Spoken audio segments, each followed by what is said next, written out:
My name is John Benedicto Kreisler, and on behalf of the European Educational Research Association, the local organizing committee, and myself personally as well, we're delighted to invite Professor Karl-Anders Säfström to this keynote.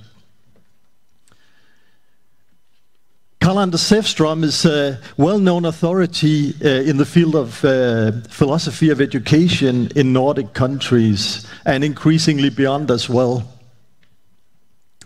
He's a Baltic Sea Foundation professor at the School of Education at Södertörn University in Stockholm, Sweden. Also, he's the chair of the doctoral research program on philosophical investigations of educational relations, which is funded by the Swedish Research Council. Personally, I had the pleasure to get a closer relationship to Karl-Anders Säfström during his tenure as president of the Nordic Educational Research Association, where I experienced his passion for problematizing, or I might even say arguing with the hammer, when it came to problematizing taken for granted issues or hot political or academic issues, and transforming it into debates that brought the debates further. And this is exactly what Karl-Anders Säfström will do today. I expect in this presentation, Livable Life, Educational Theory, and the Imperative of Constant Change. That is, challenging our taken for granted conceptions of being subject to constant change, provoking us that actually not much happens, because what happens mostly is only adaptation. And as far as I've understood it, drawing the conclusion, this is not a spoiler, I hope, that this is disastrous in a situation where mobilizing for radical changes are necessary to realize potentials of truly pluralist democracy. Here, Karl-Anders Säfström draws on Jacques Rancière and Judith Butler, but Karl-Anders Säfström also works with a great repertoire of other philosophers. I could mention just Emmanuel Levinas, Chantal Mouffe, John Dewey, Richard Rorty, Basil Bernstein, and Thomas Popkevich, among others. Many of you may know Karl-Anders for the Manifesto for Education, which he co-authored with Gert Bjesta, which is translated into 8 languages and spread worldwide. It's a critique of and an argumentation of the concerns confronting changing conditions for education across Europe and beyond. So please welcome Karl-Anders Säfström. Welcome. Thank you. Thank you, John. What you didn't mention was, of course, that we had a lot of heated debates, which is what I said. John and I always had debating things, but in the best mood ever. We were so happy having each other and debating. So thank you for that introduction. I will speak today to this title, Livable Life, Educational Theory, and the Imperative of Constant Change. And actually, having a keynote like this, it's not only the first time for me to have such a big keynote, even if I've had keynotes before, so I'm humbled by it, but it is also the first time I use a PowerPoint. So there was be no excess when it comes to slide. It's very basic. Okay, first of all, I would like to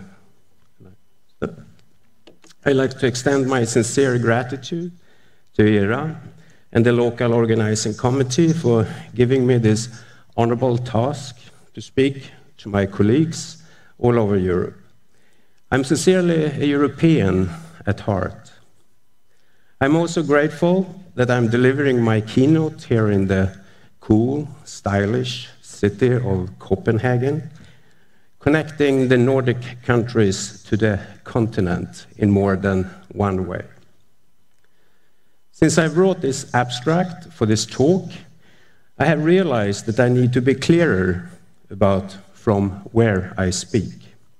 Since despite that we all share an interest in education, we also understand that word so differently, depending not only on diverse educational systems formed differently in relation to national, historical, social, and political circumstances, which therefore shapes the research about them differently, but also that we all belong to diverse theoretical traditions, forming our very understanding of what education is all about. I will therefore touch upon all aspects of my abstract, but not in the way it's laid out there. Instead, I will work myself through the argument, beginning from the point of the very first educational theory in Western democratic civilization, and from such starting point, make some distinctions and define key concepts in order to speak about what it means what I mean with the possibility of real change in and through education beyond the imperative of constant change. The imperative of constant change is foremost speaking to a strategy of the state, even as this state is under, and here I quote from the call to this conference, transnational reform pressure from such supranational agents as OECD, in EU, and in higher education, the Bologna process, end quote. However, any state in any country, as Tom Popkiewicz has pointed out, is first and foremost reproducing itself in order to stay in power. That means that if the people are not the same as the state, or in its diversity represented by the state in full, the people will have other interests and ideas about what change entails. That is, the people is something more than ultimately being in the service of reproducing state power. This is also a point made by Judith Butler when she points out that, and I read a quote, "The conditions of democratic rule depend on an exercise of popular sovereignty that is never fully contained or expressed by any particular democratic order, but which is the condition of its democratic character," end quote. The state, as such, cannot logically be a guarantee of profound change, since its interest in self-preservation overrules its interest in change, meaning that the state rather has an interest in using a limited idea of change for its constant self-realization. This idea or imperative of constant change then can rather be understood as, for example, Nicholas Rose or Jacques Rancière has pointed out, as a technique or police order for a successive adjustment to a framework of self-realization rather than breaking out from it. The role of educational theory in relation to such a framework, then, is to seriously question its limiting effects on educational change and to introduce the possibility of real or profound change into the state's as well as society's and culture's reproductive powers. This means, in my view, that educational theory can never be entirely in the service of the state. Its role and function is rather to be a reminder of the need for what some have called constant revolution in order for a sound democracy to be realized at all. For me, that means that freedom from state oppression or goodwill is not only a political necessity needed in order to make change possible, but also necessary for educational theory to exist at all.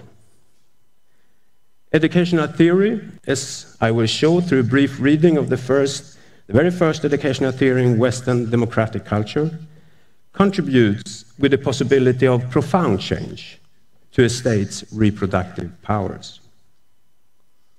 I think it is also appropriate in this context to point out that the imperative of constant change doesn't seem to have changed that much when it comes to who mostly benefits from our educational systems. As the sociologists of education keep reminding us and have convincingly shown again and again, school systems all over Europe essentially are reproducing an elite, but also at the same time produce precarious lives. They show that there is a growing gap between those who can produce and consume and those who are left outside the productive part of society and the benefits that brings. In most European cities, there are growing areas of precarious populations in unsafe social housing that all too easily burns down, and without proper security and protection in their homes and communities.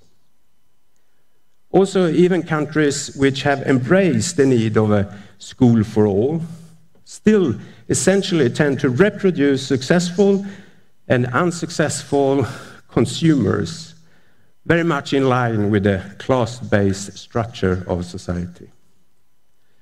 That individuals can move positions within those structures, as the liberal motivation for an equal opportunity educational system claims, does not seem to have changed the basic division between those elites who have power and wealth and those precarious lives who do not have such power. Rather, what we have witnessed, as Judith Butler, Jacques Rancière, and economists such as Thomas Piketty and a lot of other people have been pointing out, is a rapid increase in inequality as well as an increased concentration of wealth and power for the very few over the last decade. So in that sense, there have been a real change taking place, but not in line with what educational theory and democracy would require, but rather a full-speed adjustment under a kind of authoritarian capitalism masked as the imperative of constant change. Such change, I suggest, is not at all about a livable life for all, but rather only for some at the expense of others. So the imperative of constant change, therefore, deprives the idea of education from valuable meaning, and is as such rather an expression of a certain exercise of power. It is therefore important, I think, to restore the idea of change and freedom as absolutely central for educational theory, as well as democracy and a livable life for all. My talk today is a humble attempt to contribute to such restoration and commitment. I will do that by identifying what it is that makes education in the first place. In the following, I will briefly touch upon the insights of the very first educational theory in Western democratic culture, proposed by the sophists, in order to discuss what I would call the educational impulse, enabling change and freedom. This educational impulse, I will suggest, functions the same way as what Jan Marcellin has called a touchstone. That is, the stone that allows one to see if the metal rubbing against it is really gold.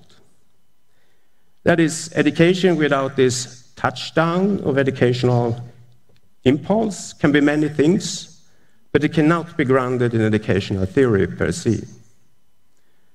So the strategy I suggest in order to resist, or rather move beyond the oppressive, authoritarian capitalism masked as the imperative of constant change under which we live, is to stress and to insist on the historical task of educational theory as infusing the possibility of profound change into a state's reproductive powers, and to claim the possibility of real educational change in all societies calling themselves democratic.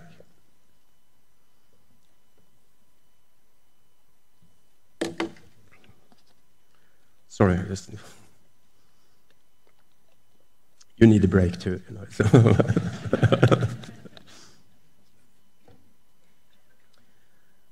So, education, pedagogik, and RT.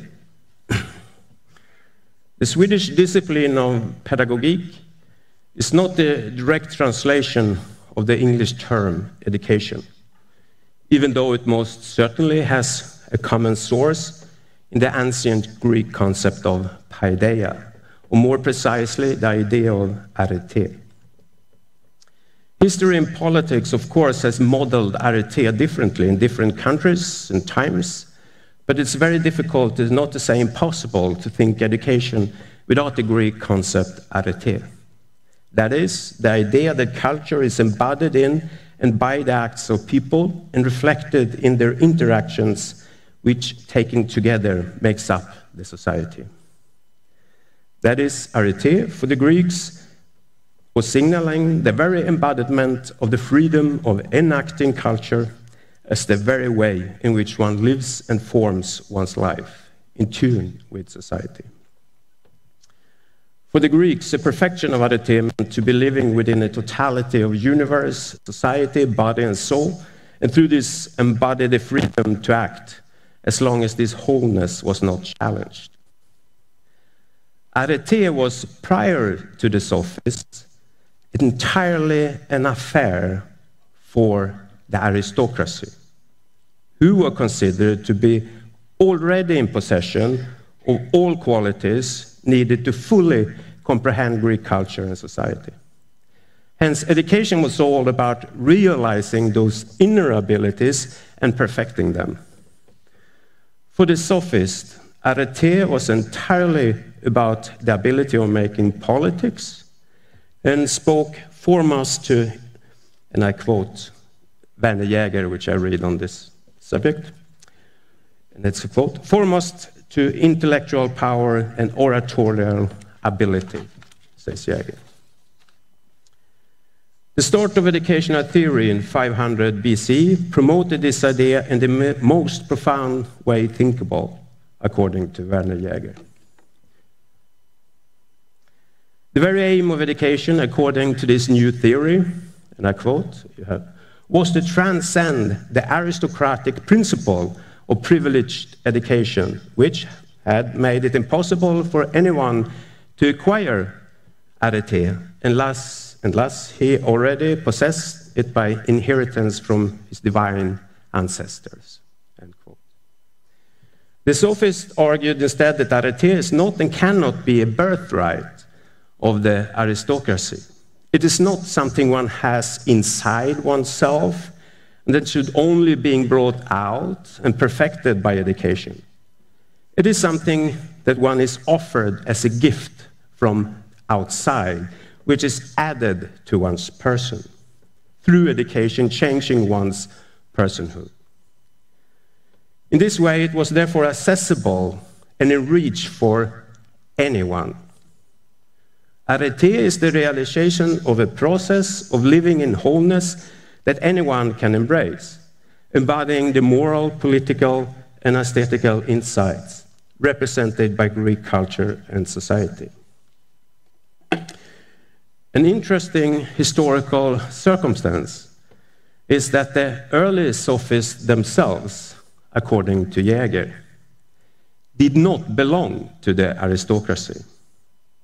and were despised by Plato for teaching anything to anyone, and for the very indecency of actually being paid for it.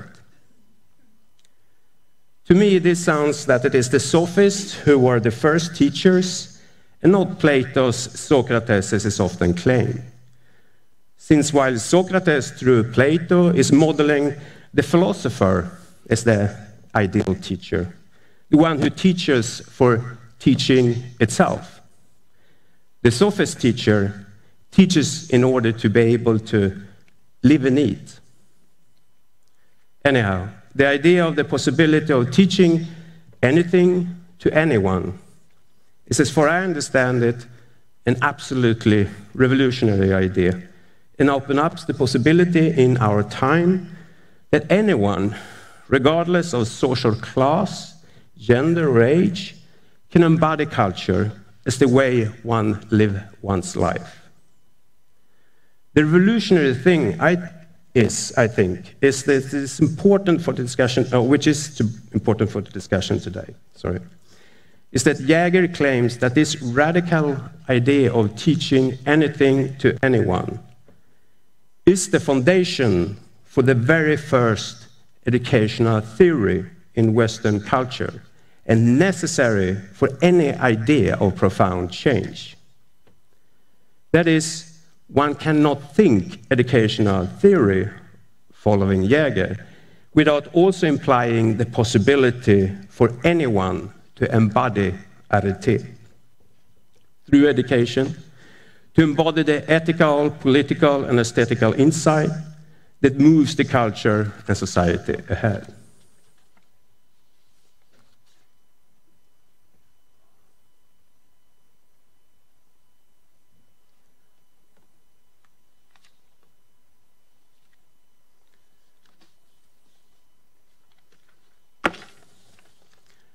This PowerPoint thing that really disturbed me. Sorry about that. The ethical, political, and aesthetic insight, that moves the culture and society ahead, as well as at times changing its course. It's such, the idea of educational theory, according to the sophists, very much resembles the idea that democracy essentially breaks into history as a scandal. It allows letting anyone become the bearer of the destiny of society. This is not only a certain class who is in charge, but anyone without exception, as Jacques Rancière claims. Jäger himself claims that without this idea that the sophist brought to history, it would simply not be possible to think democracy at all. Since what the sophist idea of education opens up is the fundamental change and freedom needed in order to be able to direct the course of culture and society. Education, then, on this view, is not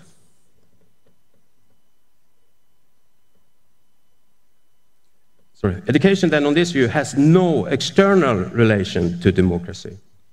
It is rather the case that there is no democracy at all without this idea of education at its center. Education is the very praxis by which society and culture exist as democratic, as something else than the total atrocity of dictatorship or authoritarianism, as the popular word is of the day. If it is the case, educational theory is about the very possibility of change and freedom for anyone. It's also clear that whenever the possibility of fundamental change and freedom are in trouble, educational theory will equally be severely in trouble. Or the reverse. If it is the case that educational research argues that arete for everyone is under attack, it means that central values and conditions for democracy is also under attack. And this is certainly the case in Europe today, in which, among other things, the pressure from national as well as supranational agents to make research more science-based often means reducing research to arrangements of efficiency measures for school systems. And these moves are increasingly taking place in a political context in which different versions of fascism are in the race again, with populist parties taking seats in parliaments. I'm not saying that the only reason for the authoritarian turn in public life is this discrediting of educational thought, but rather that the discrediting taking place is an obvious sign of the turn.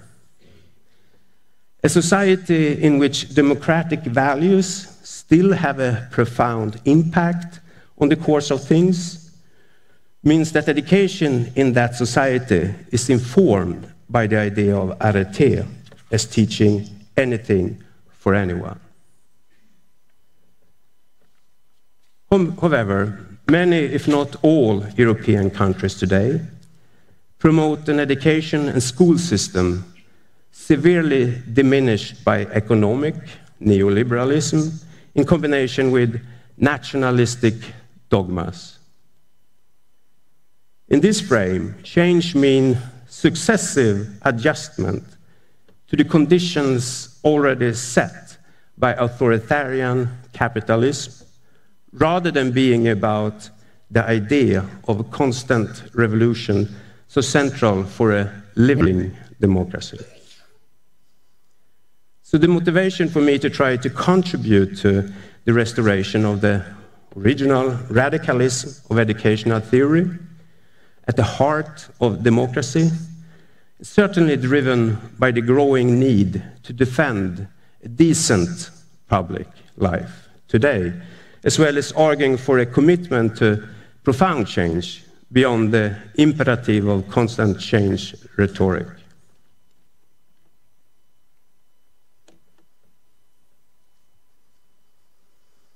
Over the last 10-15 years, we have witnessed profound attacks on education and educational research in Sweden, but not only in Sweden. The same goes, for example, in Norway, Germany, Poland, England, among others. And it's largely, I would say, at the very least, an European phenomenon, if not a global problem. In Sweden, as well as Norway and Germany, among others, this is evident in its most obvious form, through the shaming and blaming of teachers in the eyes of the public in order to increase control over every part of education. The idea of the right-wing governments seems to be that the deprofessionalization of teachers, as well as increased control over educational research by the state, will lead to more controlled reproduction of the means by which a society can compete economically on a global market. Moreover, these moves also function to better control the public by introducing education as a limited possibility of change within the existing order of things. In this way, this strategy of the right-wing governments resembles the pre-sophist idea of understanding education and teaching as the tool by which one can extract certain abilities from within people who basically already have them. The pre-sophists believed that those inner abilities were to be found exclusively within the aristocracy, while the right-wing governments of today believe education is for bringing out the talents of an exclusive elite. Our school systems are increasingly formed through educational policies heavily influenced by up-to-date versions of the natural selection of the fittest ideology, even though they tend to have more fancy names, as for example, grammar schools, but it still reflects an increased elitism in education. The distribution of what and who is valued in the liberal democratic societies today is leaving a vast part of the population behind, mostly reproducing an elite, legitimized through their supposedly innate intelligence and socially preferred sets of abilities, which are confirmed by schooling and matched with values circulating in capitalist economy. In this way, schools are geared toward making the individual a successful and valuable asset in consumerist society.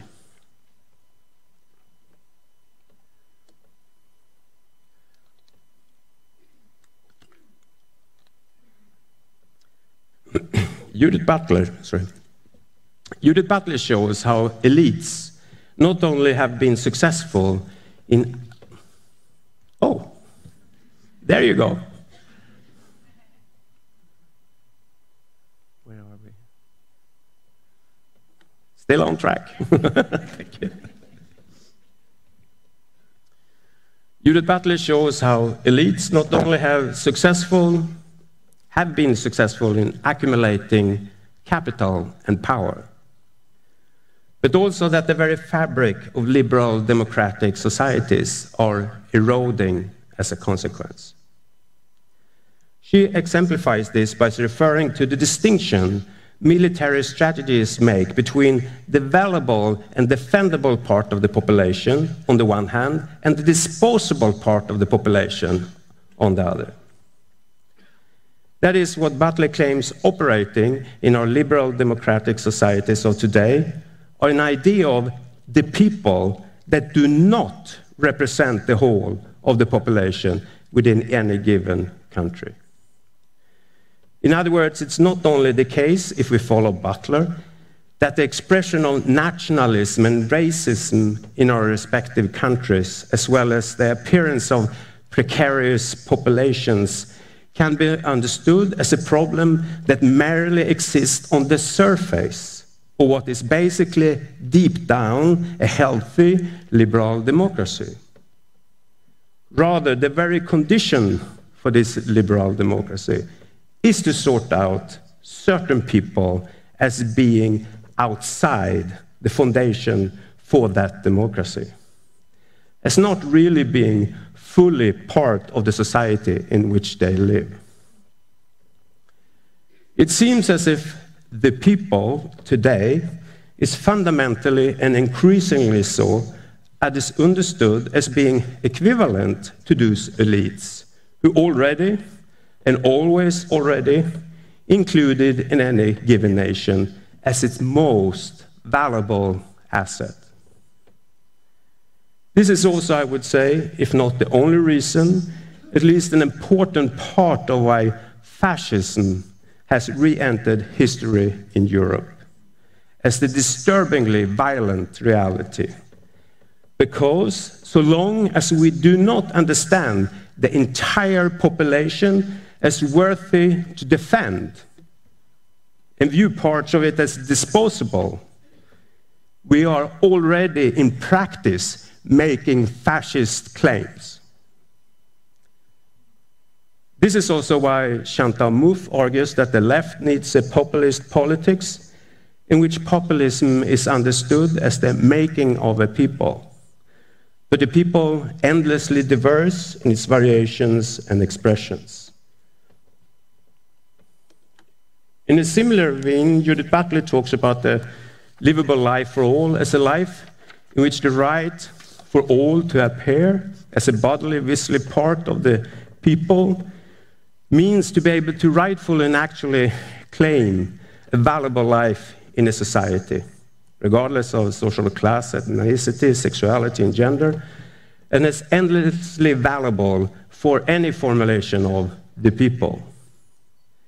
That is a life that in any and all circumstances is defendable, is necessary for democracy to exist at all, in the classroom, as well as other parts of the society. Education or teaching as the expression of a livable life has to include the possibility of real change in order for teaching to be an expression of democracy in every moment of its existence. I'm not talking about a teaching for or about democracy, but that embedded within the very idea of teaching anything to anyone is the very exercise of democracy, since it is not only in the service of the elite. That is, I understand our challenge today as researchers, as teachers, as intellectuals of education, is to try to formulate strategies in order to be able to defend and commit ourselves to the revolutionary idea the sophist brought to life, that arete is not and cannot be a birthright of the aristocracy, an inner ability of a certain class of people, but can only be acquired from the outside through education and the act of teaching, and is therefore in reach for anyone in the population. To formulate strategies to move education out from the grip of class-based elitism cannot only be about claiming the role of teaching as leading the child, the citizen, to learning the kind of knowledge that would liberate the student from oppressive forces. This is because education as the practice of leading someone to knowledge faces at least two problems, as Jacques Rancière has pointed out. Firstly, the idea of leading someone else to knowledge seems to suggest that one cannot find knowledge by oneself. That is, the learner of knowledge is made dependent on a leader who leads, rather than finding out for him or herself. And as such, education as a practice of leading someone else to knowledge also is about the reproduction of a certain hierarchical relation in which the leader already and always inhabits the superior position, resulting in a continuous subordination of the ones who are led, basically reproducing existing authoritarian social order. Secondly, the idea that education would primarily be about leading someone to knowledge seems to imply that the learner owns no valuable knowledge by him or herself, that true knowledge is always out of reach, and that only the leader or the master teacher, as Rancière says, can identify the path to that through knowledge. It is the idea of Socrates as essentially already being in possession of the answer to the question he keeps asking, forcing the pupil or adversary to come to an insight already anticipated by Socrates, and which therefore keeps Socrates in absolute power through the pedagogical exercise. I cannot therefore understand the idea that education is a practice of leading someone to knowledge as an idea that is particularly helpful in counteracting the impact of authoritarian capitalism. Education as a practice or as a theory of a practice of leading someone else to knowledge does not seem to emphasize enough that freedom from hierarchical relations is necessary for educational change to actually take place and for democracy to emerge.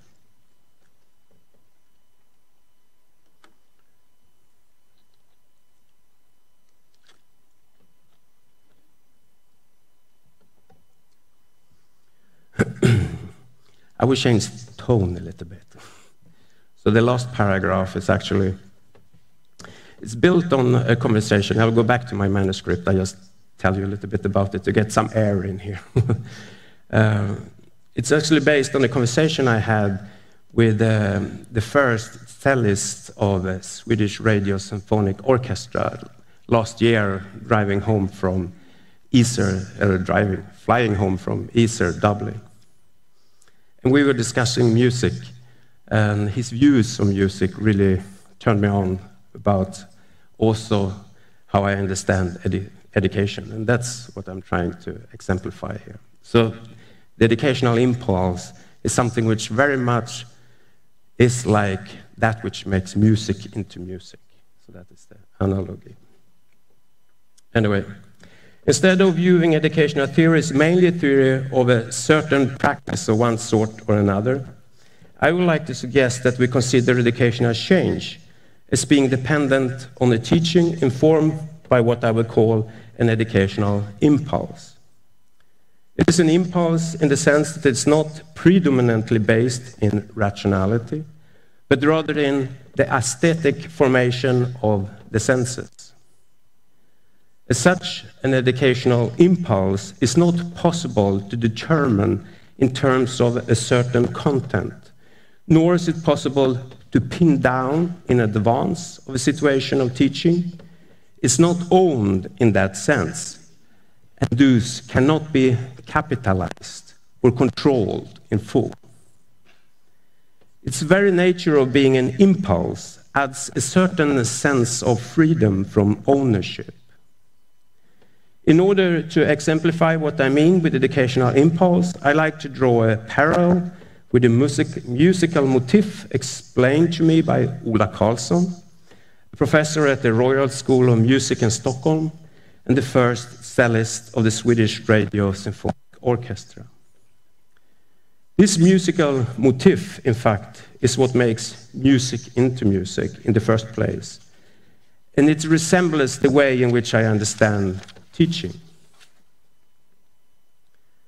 According to Karlsson, that which makes music into music is entirely dependent on the breath needed in order for movement to become sound, in the way the bow touches the strings of the cello, or the way the conductor moves his baton, or how the horn also needs another kind of breathing than just the blowing of air through the instrument.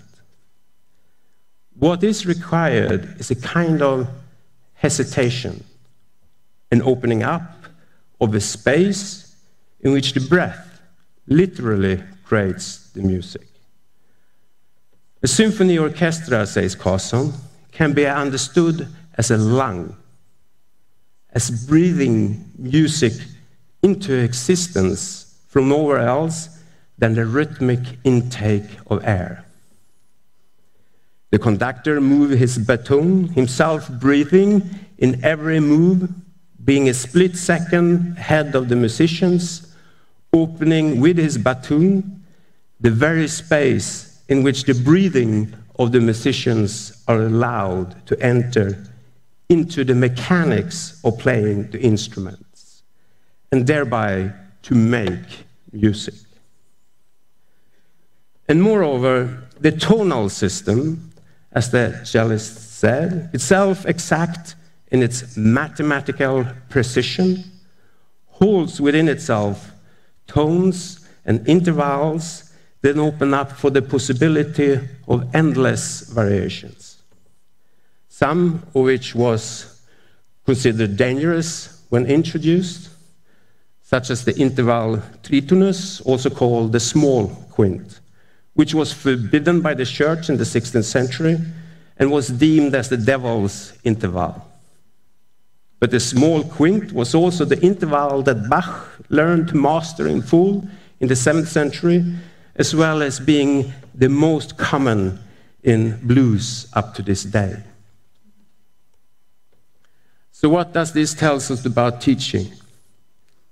I would say that the educational impulse also comes from nowhere, but functions like a breath of life into the techniques of teaching, introducing a particular kind of emptiness, opening up a space in which it's possible to make education, to breathe life into education, as Sharon Todd had said in another context, means to open that space in which a livable life for all can take actual and concrete form in the classroom.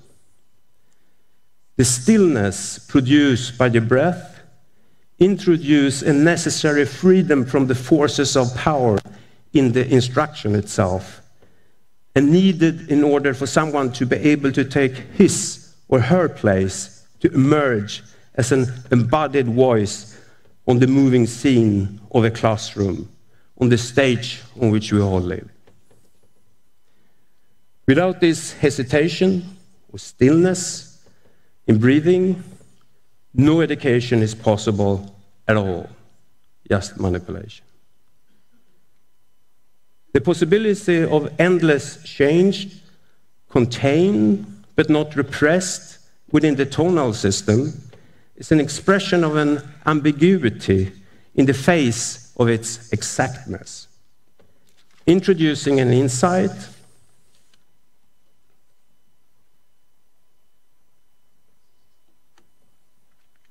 that there is no content that is complete in itself, and that there is always an escape from totalitarian systems and claims. There is nothing already given when it comes to making music, neither as a realization of a talent inside the musicians, nor a perfection of a technique. Neither does the conductor function as a dictator, dictating true music to take form. It is simply not possible to dictate music. It can only be prepared for, so it may arrive. And when it occasionally does arrive, it creates wholeness, in which each and every one matters through his or her individual breath. Breathing is that's what we all share, at the same time as it is by necessity our own. Education, like music, cannot be forced upon anyone. It is an impulse that only can be received in the form of a gift, and which occasionally opens up that space in which a livable life is possible to take concrete form within or outside classrooms, shared by everyone, as it's at the same time it is by necessity or own valuable life that arrives, that appears on the moving scene in which you are implicated. The educational impulse welcomes all of us, regardless of ethnicity, gender, sexuality, social class, or age, to participate in the creation of a public that is for anyone, the entire population involved, and not just a self-righteous elite in its making. As such, it is beyond the imperative of constant change rhetoric, but all about real educational change. Thank you. Thank you. Yeah.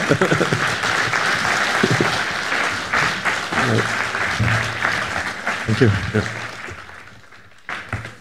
Thank you, Karl Anders, for presenting the scandal of democracy in a new way and encouraging us to preserve the educational impulse. We have about 10 minutes for questions, if there are any from the audience. We had somebody with there's a question up here.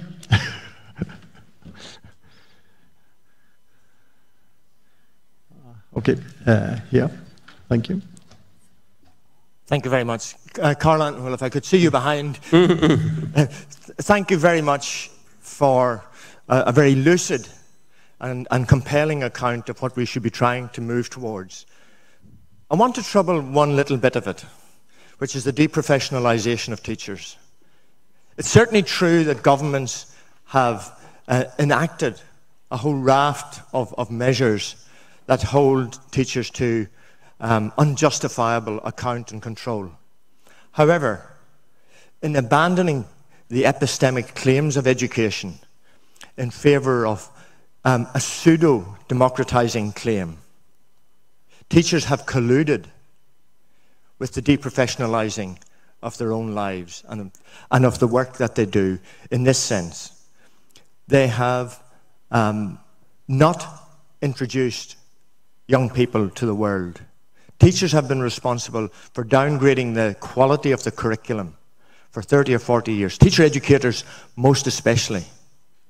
And the consequence is it has given license to government to introduce a whole raft of very unpleasant and unhelpful controls on teaching. So while I'm sympathetic to the project, I think we ourselves, in abandoning claims to judgment, discrimination, discernment, have actually colluded with it. Thank you, Jim. Well, on the Judgment Day, we're all guilty. You know, that's the thing. You know, what can we do? You know? I tried to walk Croc Mountain in Ireland. You know, you're supposed to get rid of your sins when you walk that, but you still hang on. Seems to be part of me for some reason. But no, but sorry, the blaming of the victim. This is something I've been reacting to very strongly, the shaming and blaming of teachers. Because I lived through, then as a dean, I was very much also involved in policy levels as well as meeting acting teachers.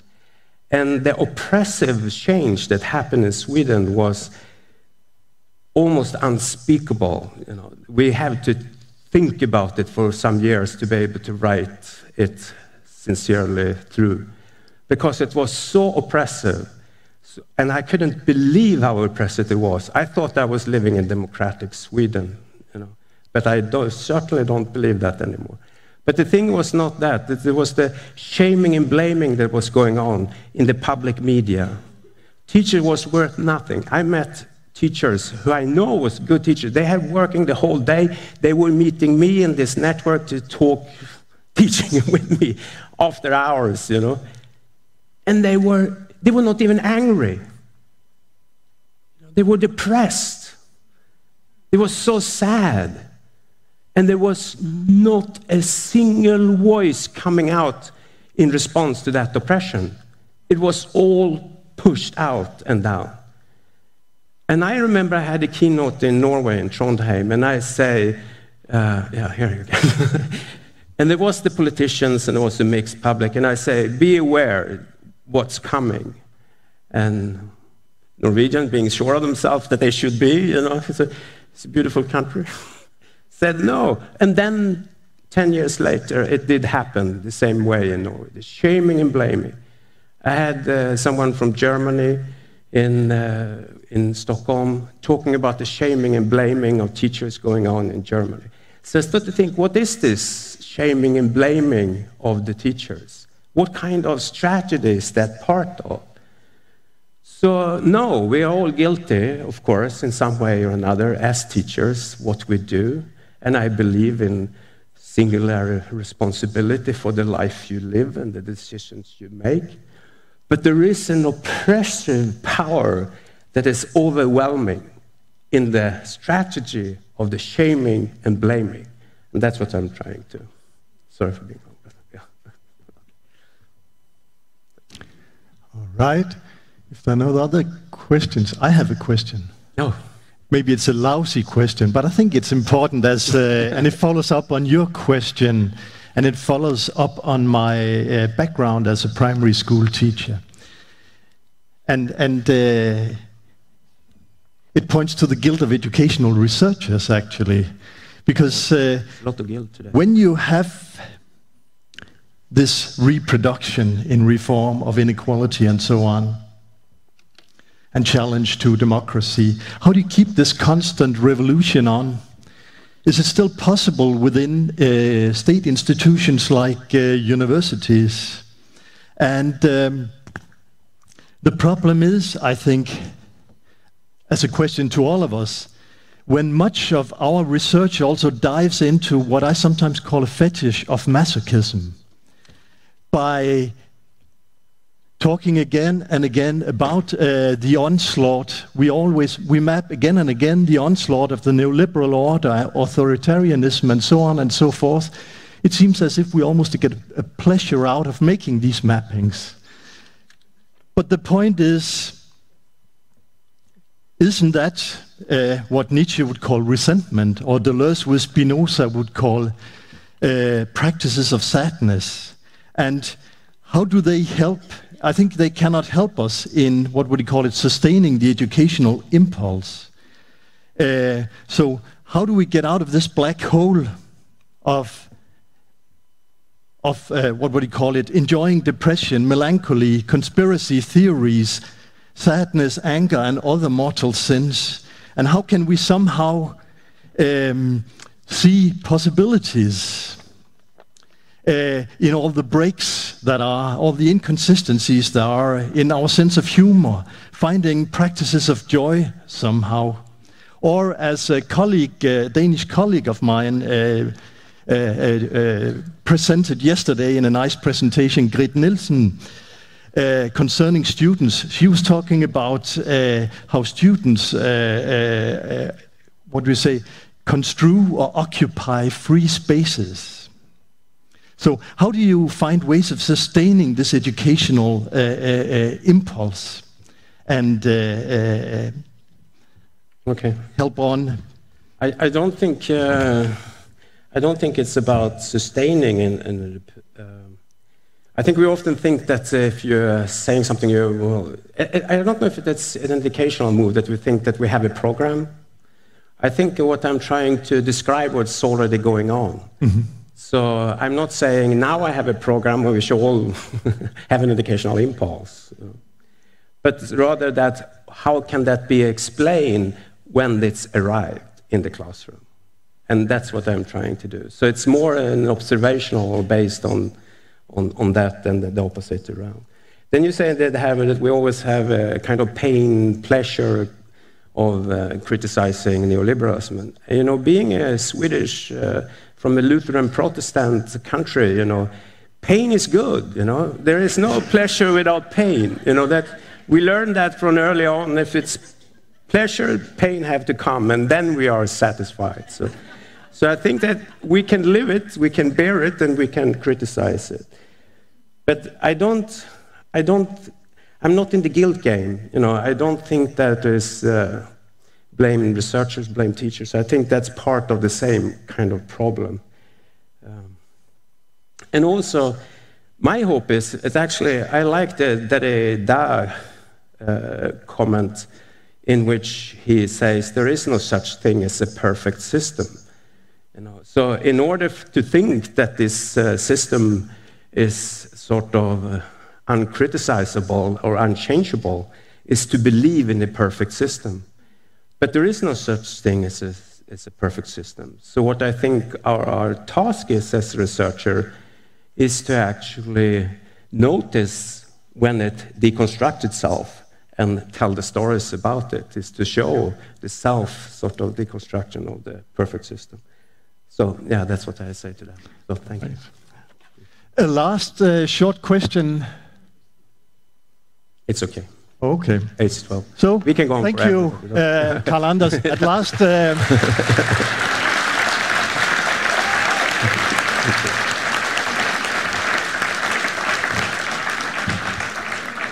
a present to you from the EERA committee. Thank you. Thank you.